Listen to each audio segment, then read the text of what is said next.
All right, today we are diving deep into the neuroscience of stress. And we're not just going to talk about how to cope with it. No, we're going to talk about how to actually take control of your brain's response and build a mind that is truly stress proof.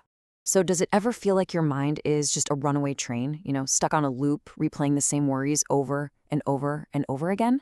Well, if it does, you're definitely not alone. That feeling of being totally stuck, just overwhelmed by stress, it's an incredibly common human experience.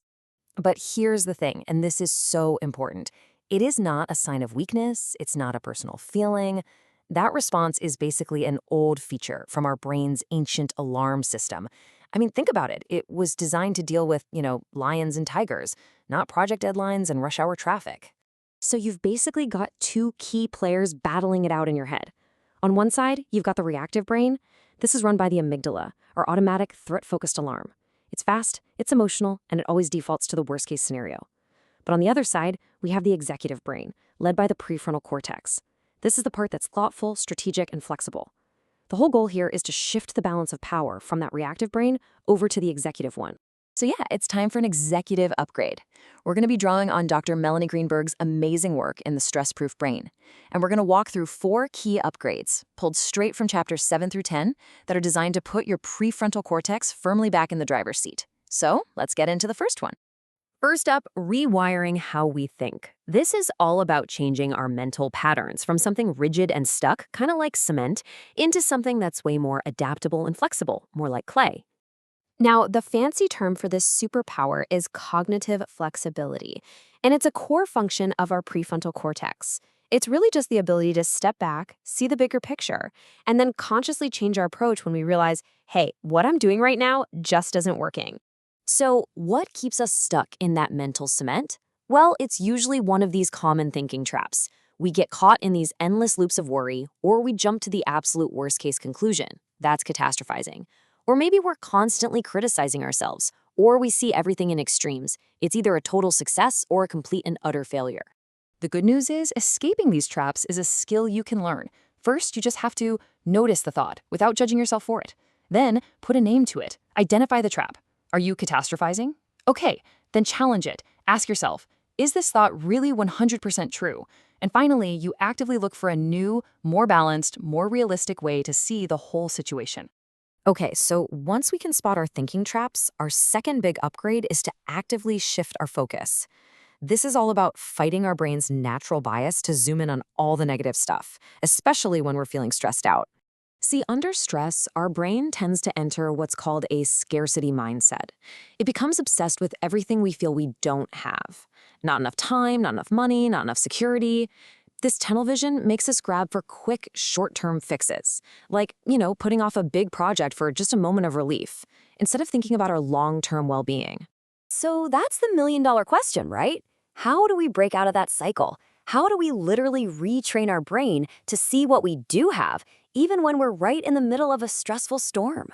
Well, the answer is incredibly powerful, and it's rooted in our biology. As this quote explains, actively creating positive emotions isn't just some nice, fluffy idea. It is a direct antidote to your body's stress response. It actually helps activate your parasympathetic nervous system, that's the rest and digest system, which is basically the biological brake pedal to your fight-or-flight gas pedal. And here is a super simple but crazy effective tool to help you do that: a gratitude journal. The key here is just being consistent. By regularly forcing your brain to scan your day for the positives, big or small, doesn't matter, you are literally rewiring its circuitry to overcome that built-in scarcity bias. So, we've learned to challenge our thoughts and shift our focus. Our third upgrade? This one goes even deeper. It's about fundamentally changing your relationship with stress itself, turning what feels like a poison into a source of actual power. I mean, just look at this comparison. When you see stress as a threat, your body goes into damage control mode. You feel fear, you want to avoid it, and your performance usually suffers. But when you can reframe that same stress as a challenge, your body prepares to rise to the occasion, and that leads to focus, to growth, and even better performance. Now, this is the really critical part. Adopting a stress is beneficial mindset literally changes your body's physiology. That racing heart, that faster breathing, your brain stops interpreting those signals as anxiety and instead starts seeing them as your body giving you the energy you need to succeed. It's a total game changer. A huge piece of this mindset is something called grit. And this isn't just about being tough for the sake of it.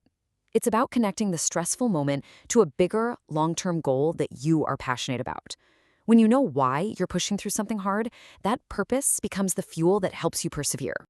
Okay, and for our final upgrade, fortifying the brain. Because let's be honest, all of this amazing new mental software we've been talking about, the new mindsets, the new habits, it all runs so much better when the physical hardware, your brain and your body, is in top condition. And the stakes here are really high. I mean, chronic stress isn't just a feeling in your head. It has serious physical consequences. It can lead to things like runaway inflammation, it can mess with your sleep, weaken your immune system, and research even shows it can speed up aging at the cellular level. So what's the best defense against this physical breakdown? Well, it's a proactive offense. It's about building a lifestyle that actively strengthens your brain and your body's natural resilience right from the ground up.